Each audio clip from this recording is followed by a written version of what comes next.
So welcome everybody to this latest video on 162 Maths, and in this video we'll be going through the GCSE Maths Higher Practice Paper of 2023 Set 1 Paper 2, which is a calculator paper.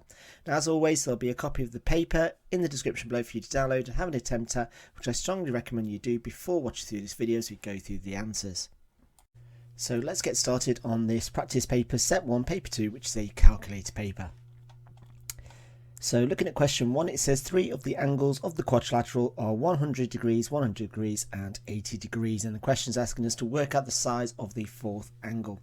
So for this all we need to do is remember that angles inside a quadrilateral add up to 360, so then we just got to do 360, take away all of these three angles, so it's going to be take away 100 minus 100 minus 80, and we should have a final answer of 80 degrees. Now you could do it in your head, as it's only worth 1 mark, you're only going to get 1 mark for the right answer. The next question then says write down a possible name for the quadrilateral. So here we're looking for a quadrilateral that has got 2 pairs of angles, in which there's a couple of answers you could have. You could have a parallelogram, you could have a trapezium, and you could have a rhombus. So in each of these 3 quadrilaterals, 2 angles are going to be obtuse and 2 are acute. Moving on to question 2, it says write down an improper fraction equivalent to 1.375. Now if you've got a Casio calculator, all you need to do is just simply type in the decimal and press equals, and it'll automatically give you the improper fraction as the answer. So here we've got 11 over 8. An alternative way is you'd then have to write 375 over 100, and then you would just simply simplify the fraction, in which you'll end up with 11 over 8. For question 3 it says write down the equation of the x-axis, and that is going to be y equals 0. Moving on to question 4, it says write 300 as a product of its prime factors. So here again you could start off by doing your factor tree, in which you could have 30 and 10, and then 15 and 2, 2 is prime, 5 and 3, and then we've got 5 and 2, which are both prime. Alternatively, what you could do is, if you've got a calculator, a Casio calculator, you can enter the number, which is 300, press equals, then press shift, and then if you've got this fact feature, press that, and you should have the same answer. So here we've got 2 times 2 times 3 times 5 times 5, or you could write it in indice form, so you could write it as 2 squared times 3 times 5 squared. So any of those would be absolutely fine, because there is no indication in the question how they want the answer to be written. Moving on to question 5, and let me just zoom out so we can actually see this on the screen. So it says 60 people took a test. Before the test they predicted whether they would pass or fail. 40 people predicted they would pass. 51 people did pass, and of 51 of the 51 people, the ratio that predicted a pass to fail was 2 to 1, and we need to complete this frequency tree. So the first one I'm going to be able to fill in is this pass feature here, because it says that we've got 40 people predicted they would pass, which therefore means that 40 plus what equals 60, that's going to be 20. The next one we then need to look at is this second bit of information that we've got. 51 people did pass, so that means that this box here and this box here need to add up to 51. Now we know that of these 51 people, we need to split that in the ratio of 2 to 1. So here, if I've got 51 divided by 3, which equals 17, so then pass to fail, I've got 2 times 17, and this I'm going to have 1 times 17, so I've got 34, which goes here, and I've got 17, which is going to go here. So once I've completed those two, I can then fill out these missing 2. So what do I need to add to 34 to make 60? Well, I need 6. And what do I need to add to 17 to make 20? And that's going to be 3. Moving on to question 6, it says that a solid cuboid is made from centimetre cubes. The plan view, the front elevation and the side elevation are shown. how many cubes were used to make the cuboid. Now for this, what you might want to do is do a little sketch. So here, if I draw my front view, which is 3 by 2, my side elevation is 4, like so, and then I've got a 3 by 4 at the top, like so, and so I've got 3 by 2 by 4. So how many cubes were made? Well, I just multiply those numbers together, in which I get the correct answer of 24. Moving on to question 7, it says that the number of the times that 60 customers waited in a supermarket checkout are shown, and here we've got the time in minutes. It says write down the class interval that contains the median. Well, here I've got 60 customers, so if they were all in a queue of how long they waited, then the median, which would be the middle person, would be the 30th person.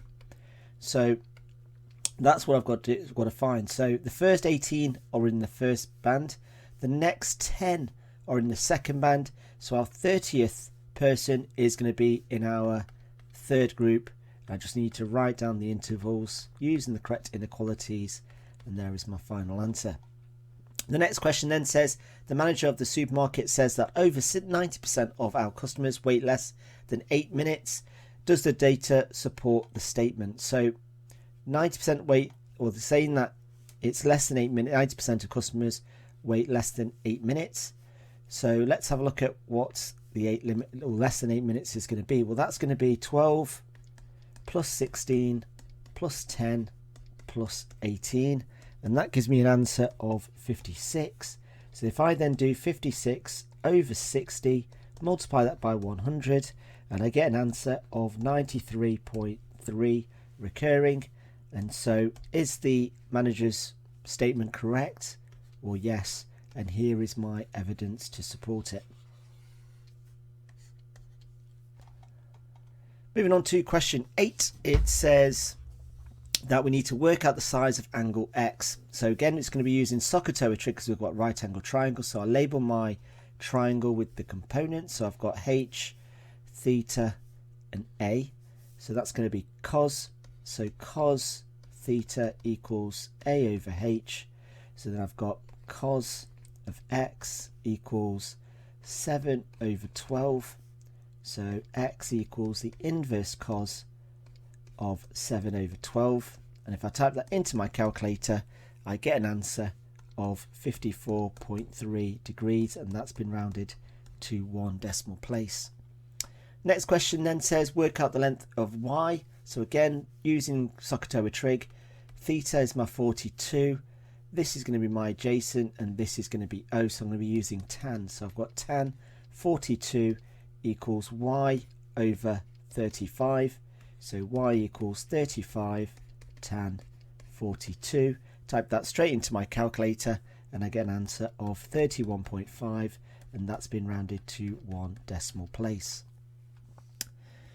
Then moving on to question 9, it says that we need to expand and simplify the double bracket. So here I've got y squared minus 3y plus 8y minus 24. Give me a simplified answer of y squared plus 5y minus 24. Then moving on to a 5-mark question, it says that Thomas ran a lucky dip stall. It says the lucky dip tickets cost 50 pence. Tickets ending in 88 win £10. Tickets ending in a 9 win £2. There were 800 tickets numbered 1 to 800. Thomas sold all the winning tickets and some of the losing tickets, and he made a profit of £155. And the question is asking us to how many losing tickets did he sell? Well, first of all, what we need to do is we need to work out, well, how many tickets there were to win £10, how many tickets end in a 9 to win £2, work out the prize money that was given away, and then work out the total amount of money to then work out how many losing tickets there were. So for this, let's just have a look at this now. So we've got the winning tickets. Now, from the range of 1 to 800, well, how many numbers ended 88? Well, that's going to be 88, 188, 2, 3, 4, 5, 6, 7, 8, 8. So all of those are going to end up ending in 8, 8. So then here I've got 8 tickets, so that's going to be 8 that win £10. And how many numbers from 1 to 800 end in a 9? Well, that's going to be looking at 9, 19, 29, 39, all the way to 99. So for every 100 there's going to be 10. So I've got 800, so it's going to be 80 win £2. So looking at this, the number of winning tickets are 88 tickets, and the prize money is going to be £80 plus 160, which is £240. Now for this, we've been told that he makes £155 profit, so the total income is going to be 240 plus 155, and that equals £395. Now we then need to work out, well, how many tickets is that? Well, if I do 395 divided by 0.5, it then gives me a total number of tickets of 790. Now the question's asking us how many losing tickets were there. Well, there were 88 winning tickets and 790 tickets altogether. So the losing tickets is going to be 790 minus 88, which gives me a final answer of 702. Then moving on to question 11, it says a water tank is a cylinder with a radius of 30 centimeters and a depth of 160. It is filled at a rate of 0.1 litres per second, and 1 litre equals 1,000 centimetre cubes, and it says, does it take longer than 1 hour to fill the tank? Well, for this, the first thing I need to do is first of all work out the volume of the tank, and I do that by using the formula of pi r squared times h. So substituting numbers in, I get pi times 30 squared multiplied by 160, and that gives me an answer of 144,000 pi. Then what I need to then do is convert that into litres, so this is in centimetre cubed. Now I'm going to leave my answer in terms of pi because I want to try and keep my answer as accurate as possible. So then converting into litres, and to do that all I need to do is divide by 1000, and I get an answer of 144 pi, and that's in litres. Now the next question then says, well, it's filled at a rate of 0.1 per second. So here what I then need to do then is do 144 pi divided by 0.1, and that gives me an answer of 1440 pi seconds. Now I want to convert that into hours, so I divide that by 60 to give me the minutes, and then I then need to divide the answer again to give me what the answer is in hours. So from this, all I then need to do is 1440 pi divided by, now 60 times 60 is 3,600, and if I type that into my calculator,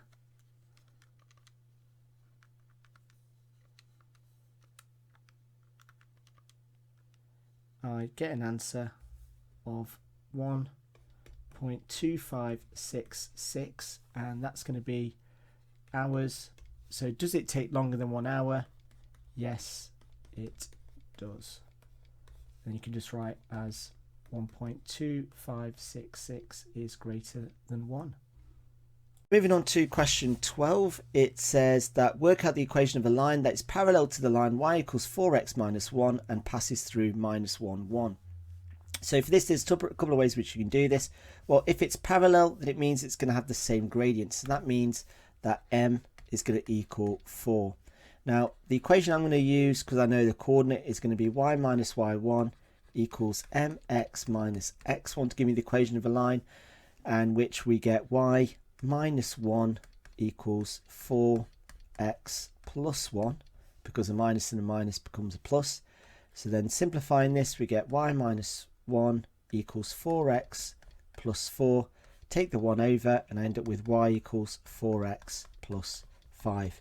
Now alternately you could use y equals mx plus c. So we know that m equals 4.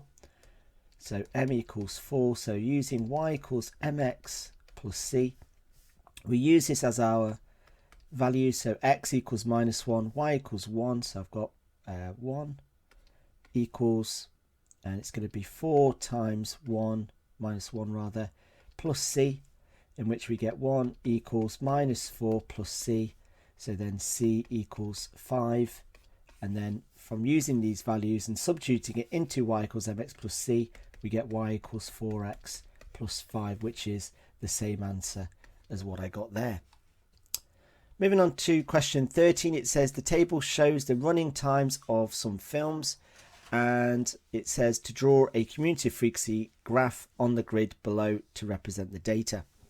So for this, what I need to do is I need to first create a cumulative frequency column. So remember, this is a running total, so it's going to be 0, 12, then 50, then 86, then 110, and then 120. Now to plot these, what I need to do is I need to plot the upper values starting at the 0 and getting these values here. So this is the value of where the curve starts, and these are the points that I plot. So here I've got, if I just zoom out, in which, let's just get that there. So the first point, it starts at 0. So then the next point is at 80 and 0. So that's going to be there. And then the next one is 12 at 100, which is about there. The next one is at 120 and 50, which is a nice one to plot, which is there. The next one at 140 is at 86. So 86 is there. The next one is at 160 and 110, which is there. And the last one is at 180 and 120. Now for this then, what I then need to do is to accurately join these points together. So again, just try your best. It's going to be a lot easier for you, I'm sure, than it is for me doing this on the computer, in which we should end up with something that looks like that. Moving on to B, it says estimate the number of films we're running that were less than 130 minutes. So then what we've got to do is we've got to find 130, which is here, and then all I've then got to do is just project upwards. So projecting upwards from that, and then as soon as you do that, you then go across, and you can see that the frequency is going to be 70. So the answer I need to write here is going to be 70.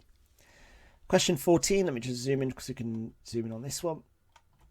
And okay, it says Sophie sells birthday cards. She adds 40% profit to the cost price. She sells the cards at £2.66. She wants to make 50% profit of the cost price. How much should she sell each card for? So for this, let's just have a look at first the cost price of the card. Well, the cost price is going to be £2.66, which is the original cost selling price, but she was making 40% profit. So then we divide that by 1.4. And if we do that, we get the cost price of the card as being £1.90.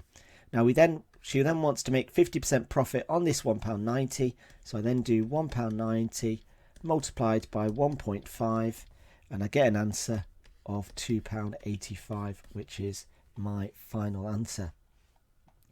The next question, 15, it says write down the possible values of A, B and C. So what you do with this one is we're going to write this in terms of place value. So we're going to write this as 7,000 plus 70 plus 0.07. And what we're going to do then is we're going to convert each of these into standard form. So the first one is 7 times 10 to the power of 3. The next one is 7 times 10 to the power of 2. And the next one is 7 times 10 to the power of minus 2. So then each of these refers to each of these brackets. So looking at those two, we can see that A is going to equal 3. Looking at this next one, we can see this next bracket is going to be that B is going to equal 2. And looking at the third one, we can see that C is going to be minus 2. Oh, I've just spotted a mistake. We should have that one as being 1, not 2. There we go. Let me just highlight that. So then moving on to question 16, it says that G is directly proportional to Y. G is inversely proportional to X cubed. And it says when Y equals 6, G equals 27. Work out the value of G when Y equals 9. So this question here is a direct proportion question. Well, obviously we can tell by the vocabulary used in the question. So for this, what we need to do is, first of all, write down the first line. So we know that G is proportional to Y. We swap that proportional symbol with equals K. And then we use these values to then work out what K is. So we've got 27 equals K times 6. So K equals 27 over 6, which then gives me a formula of G equals,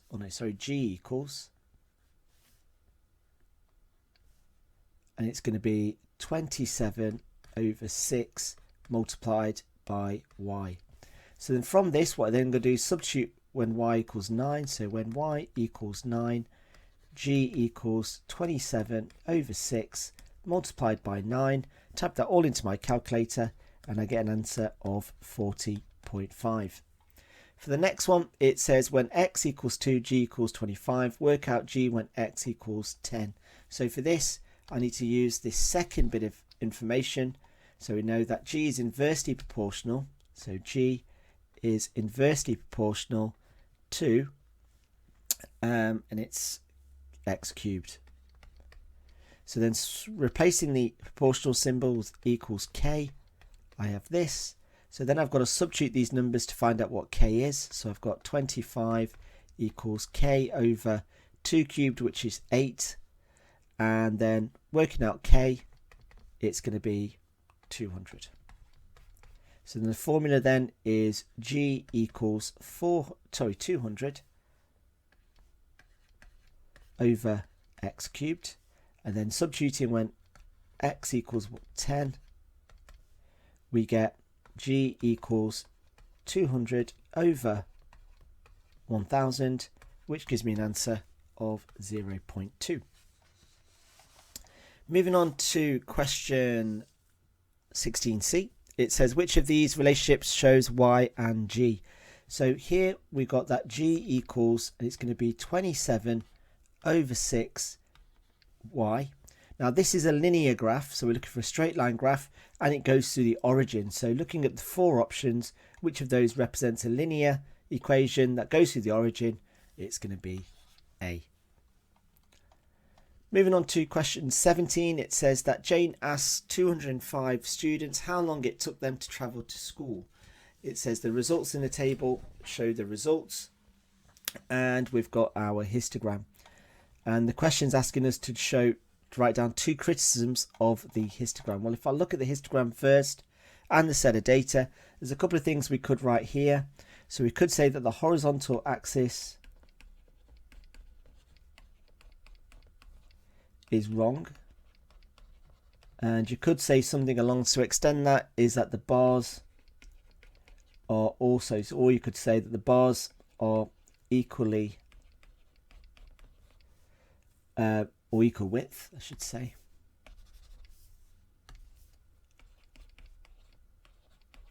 Because remember, with a histogram, that the bars should be different sizes in terms of width. So that's one possible criticism you could have of those 2. Another one is mentioning that the vertical axis is incorrect.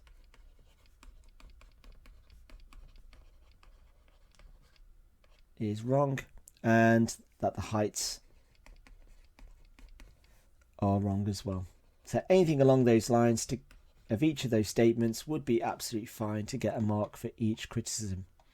Then moving on to question 18, we then move on to a geometric proof question. So it says ABCD is a parallelogram, CE equals CF, prove that Y equals X. So for this, let's have a look. Well, if this angle here is Y, we know that CFE is going to be an isosceles triangle. So this is also going to be Y. And then from that, if I just put that as #1, that's the first thing I've done. I can then work out what this angle here is going to be by doing 180 minus 2y. Now, I can then work out what this angle here is going to be, because I know that angles around a point add up to 360. So this angle here is going to be 360 minus 90 minus 90 minus 180 minus 2y. Then simplifying that, what I end up with is this is going to be 180 minus 180 plus 2y, because 2 minuses make a plus. And so what this ends up as being is just 2y. So this angle here equals 2y. Now, if this is a parallelogram, then opposite angles are going to be equal to each other. So 2x equals 2y. And if I divide both sides by 2, I get x equals y, which is what they wanted me to show. Then moving on to question 19, it says that the iterative process can be used to find approximate solutions to x squared minus 7x minus 3 equals 0. And the question is asking us to use the iterative process to find the solution to 4 decimal places of x squared minus 7x minus 3 equals 0. And we want to start with the value of x. Now, there's a couple of ways in which we could do this. Now, we could start by converting this into an iterative formula. So I can write xn plus 1 equals, and it's going to be xn squared plus 3 over 2 lots of xn minus 7, where xn is the previous term and xn plus 1 is the next term. So from this, we're starting off with x1 equals 7. So then x2, now if I type this straight into my calculator, and this is how you do it on the calculator to do iterative processes, is if you enter the number that we're starting with, which is 7, press equals, and then the next one, what we need to do is enter this iterative formula where we're replacing xn with the ans function. So we've got ans squared plus 3, and then scroll down, in which then I've got 2 lots of ans take away 7. Now if I press equals, press the SD button, that's going to give me my next value. So I've got 7.42, and let me just write down what the other values were. So it's 8571. So 8571, and then to find the next one, all I've got to then do is press equals, in which that gives me 7.4, and if I get that calculated back and just enter the values, and I get 0.51948. And what I'm trying to do is find where this number stabilizes, where the number on the calculator does not change. So then if I keep pressing equals, you can see that eventually every time I press equals, the number doesn't change. So that there is my solution. So the answer then is going to be 7.405124838, and I want to give that answer to 4 decimal places. So the answer then is going to be 7.4051. Then for B, it says by substituting your answer in part A into x squared minus 7x minus 3, comment on the accuracy of your solution for this value here. So what I need to do is substitute 7.4051, and I'm going to swap x with this value. So x equals that. So I'm going to have that squared minus 7.4051, take away 3. And if I type that into my calculator, I end up with 0.0019399. Now, how close is that to 0? Well, it's pretty good. So this is pretty close. This is very close to 0. So it's a good approximation. Then moving on to question 20, it says the Venn diagram shows information about a coin collection, and we've got our Venn diagram here. It says a coin is chosen at random, it is British, and its question is asking us to work out the probability that it's from the 20th century. So let's first of all work out X. This is the first thing that we need to do first. We know that all of the sections in the Venn diagram have to add up to 150. So if I look at each section, so this section here is X minus 11, and it's this one, then the next one, and don't forget we do need to include that number that's outside, and that all needs to add up to 150.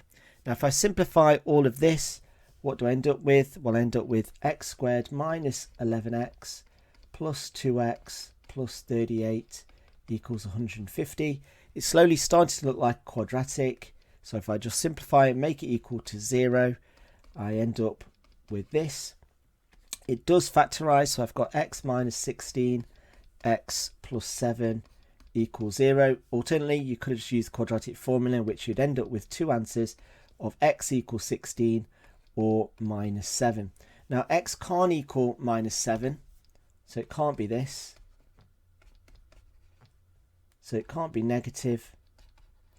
So the only answer we can have is 16. So then if I substitute x equals 16 into the Venn diagram to work out what each of the sections are going to be, well, it's going to be 16 times, and it's going to be 5. So 16 times 5 is 80.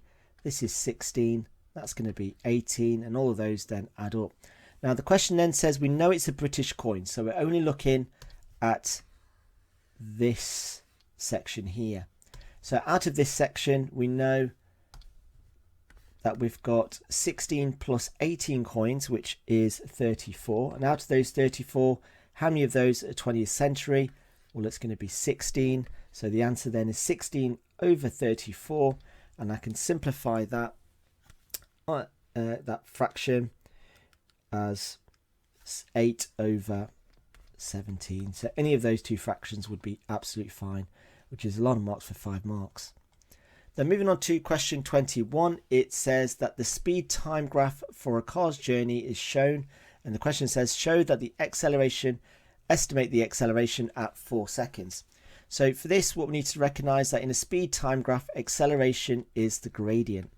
So the question is asking me to work out the gradient at that point. So what I need to do is I need to draw a tangent at that point as best that I can, and I then need to work out the gradient of that. Now they're willing to accept absolutely any answer as long as you've correctly counted the number of squares going up and divide it by the squares going across in your triangle. So here I get about 4.8 minus 4.8. Remember to use the scale that you are using, in which I get an answer of 1. So here I get 4.8 over 4.8, which equals 1. Then moving on to question 21b, it says estimate the average speed of the car of the journey. So the average speed of this is going to be basically trying to work out the area of this. So for B, if I just rub that out just for the time being, what I need to do is I need to work out the area of each of these sections. Now you can see that we've got a rectangle and a triangle, so you could you could treat it as a trapezium. You can actually treat it as one, but I'm just going to label it as 3 different sections. Now for this curve, what I'm going to do is, again, I'm just going to just assume I'm going to be using a triangle because we're only estimating. So I'm going to work out the area of these. So area of A is going to be 6 times the height, which is 14, in which I get an answer of divided by 2 because it's a triangle, and that gives me an answer of 42. Area B, which is just a rectangle, and that's going to be 4 times 14, which is 56. And area C, which I've just trimmed down to be a triangle, and that's going to be 14 times 14 divided by 2, and that equals 98. Now if I add these 3 numbers, then I get an answer of 196. So if the total distance is 196 meters, then the average speed is going to be 196 divided by time, which is 24. So then 196 divided by 24 gives me 8.1 meters per second. So all that's left for me to then do is just write 8.1 here. Then for question 21C, it says evaluate your answer in part B. Tick a box where it's underestimate, exact or overestimate. Well, as you can see from our diagram, that the triangle for part C is under the curve, so therefore it's going to be a underestimate, as the triangle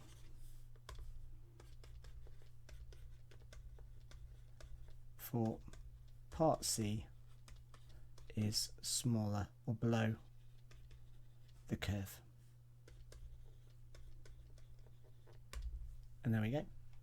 Question 22, it says show that, and then we've got this crazy algebraic sort of equations and expressions, and the question is just asking us to work these out so that it simplifies. So looking at each of these sections, so what I can do is just basically recognizing what's quadratic, what's a difference to two squares, and what can be factorized.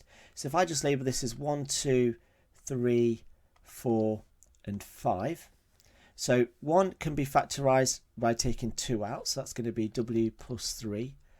And the denominator of that first one is a difference of two squares, and that can be written as w minus 4 and w plus 4. Then we multiply that. Now 3 can't be simplified, but I'm going to put that in brackets. And I then factorize 4, in which it's going to be w plus 3, w plus 1. And we multiply that and we factorize this, which then becomes 3w minus 1 and w minus 4. Now that's not a fraction, but I'm going to turn it into a fraction, so I get this. Now for this you probably get quite a lot of marks for factorizing each of these. Now if I join the top and the bottom, so I've got 2w plus 3, w plus 4, 3w minus 1. Now the order in which you've written these brackets could be different. I'm just going to keep it in the order that I've got. So I've got w minus 4, w plus 4, w plus 3, w plus 1. And you've got a 1 there, which again doesn't really make a difference, but I'll write it anyway. And then we're just going to cancel out the common brackets. So here that cancels with that, that cancels with that, that cancels with that. So what are we left with? Well, we're left with two lots of 3w minus 1 at the top, and at the bottom we've got w plus 1.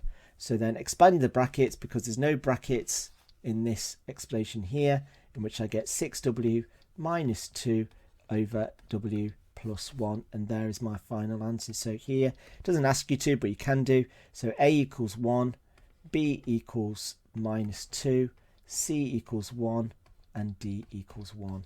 And there is my final answer and the end of this paper.